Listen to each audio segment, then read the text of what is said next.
Hello everyone, the commerce professor में आपका स्वागत है। पिछली वीडियो में हमने FW टेलर की टेक्निक्स पढ़ी थी, जिसमें हमने एग्जांपल्स और ट्रिक के साथ सारी टेक्निक्स को अच्छे से समझा था। आज हम उसके कुछ छोटी छोटी केस स्टडीज पढ़ेंगे, जिससे आपका कॉन्सेप्ट अच्छे से क्लियर हो जाए। और फिर लास्ट में हम एक छोटा सा टॉपिक करेंगे, difference between Fayol and Taylor, जिससे हमारा सेकंड चैप्टर आज खत्म हो जाएगा। तो आइए बिना किसी देरी के वीडियो को शुरू करते हैं। तो अब हम वन बाय वन कुछ केस स्टडीज देखेंगे, आप साथ साथ कमेंट में इसका आंसर देना। तो सबसे पहली केस स्टडी है, एक कंपनी अपने प्रोडक्ट्स का साइज, डिजाइन, वेट और क्वालिटी सेम रखती है। तो बताओ कौन सी टेक्निक फॉलो की जा रही है।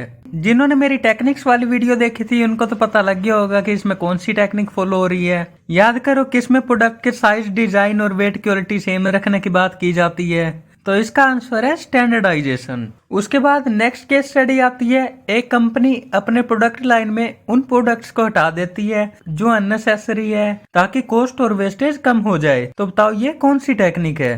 जल्दी से कमेंट में इसका आंसर लिखो।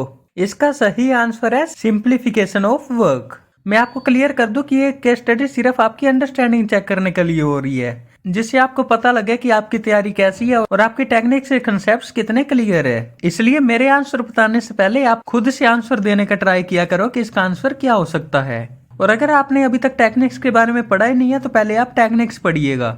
उसके बाद थर्ड केस स्टडी आती है हमारी, एक कंपनी एक काम करने के अलग अलग तरीके ऑब्जर्व करके बेस्ट तरीका डिसाइड करती है। तो बताओ ये कौन सी टेक्निक है। याद करो फटाफट हमने क्या पढ़ा था। कौन सी टेक्निक में अलग अलग तरीके ऑब्जर्व करती है कंपनी बेस्ट तरीका डिसाइड करने के लिए, यानी कि बेस्ट मेथड डिसाइड करने के लिए। तो इसका आंसर होगा मेथड स्टडी। उसके बाद आता है, कंपनी एक काम के लिए स्टैंडर्ड टाइम फिक्स करती है, जो वर्कर उस टाइम से पहले कंप्लीट करेगा उसको एक्स्ट्रा पैसा मिलेगा। तो बताओ ये कौन सी टेक्निक है। तो इसमें क्या है, टाइम की बात हो रही है, एक स्टैंडर्ड टाइम फिक्स किया है। तो इसका आंसर क्या होगा, टाइम स्टडी। उसके बाद नेक्स्ट केस स्टडी है, वर्कर्स के ज्यादा थकने से बचने के लिए कंपनी रेस्ट इंटरवल्स फिक्स करती है। तो बताओ इधर कौन सी टेक्निक्स फॉलो हो रही है। बहुत ईजी है, याद करो कौन सी टेक्निक में हम वर्कर्स को रेस्ट देने की बात करते थे। तो इसका सही आंसर है फटीग स्टडी। उसके बाद नेक्स्ट केस स्टडी है, एक फैक्ट्री मैनेजर अपने सुपरवाइजर का काम 8 स्पेशलिस्ट में डिवाइड कर देता है, जिसमें हर स्पेशलिस्ट अपने एरिया का ऑर्डर देता है। तो बताओ ये कौन सी टेक्निक है। याद करो हमने कौन सी टेक्निक में 8 लोगों के बारे में बात की थी, जिसमें हमने बात की थी कि प्लानिंग का अलग होना चाहिए, प्रोडक्शन डिपार्टमेंट अलग होना चाहिए और उनके अंडर 4-4 लोग थे।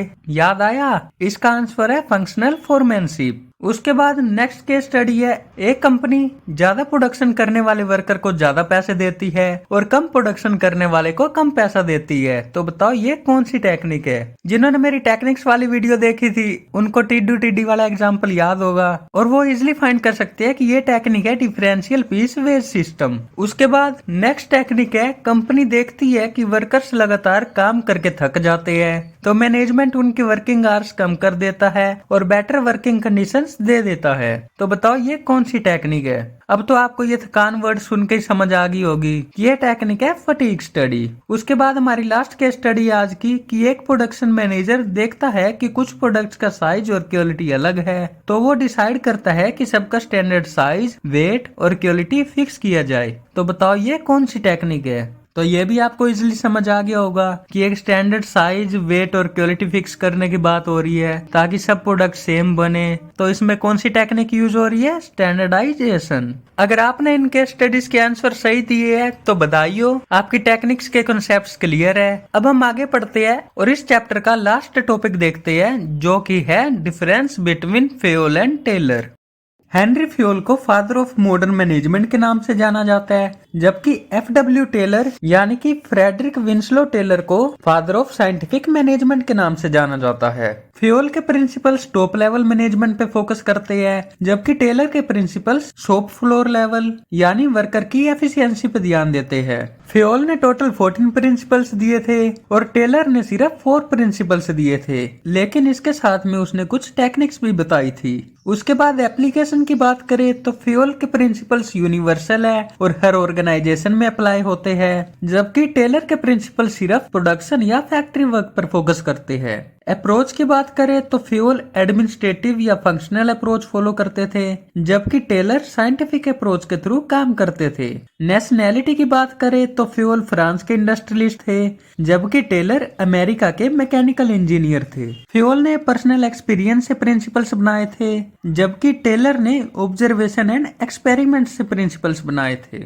और इसी के साथ हमारा second chapter principles of management complete होता है। आई होप आपको ये वीडियो यूजफुल लगी होगी। अगर आपको ये वीडियो यूजफुल लगी तो इस वीडियो को लाइक करना मत भूलिएगा, अपने दोस्तों के साथ शेयर कीजिएगा, कमेंट में अपना फीडबैक बताइएगा। और अगर आपकी कोई प्रॉब्लम हो तो आप मेरे को इंस्टा पे डीएम कर सकते हो। मेरी इंस्टा आईडी है द कॉमर्स प्रोफेसर के नाम से। जल्द मिलेंगे आपको किसी नई वीडियो के साथ, तब तक के लिए थैंक यू।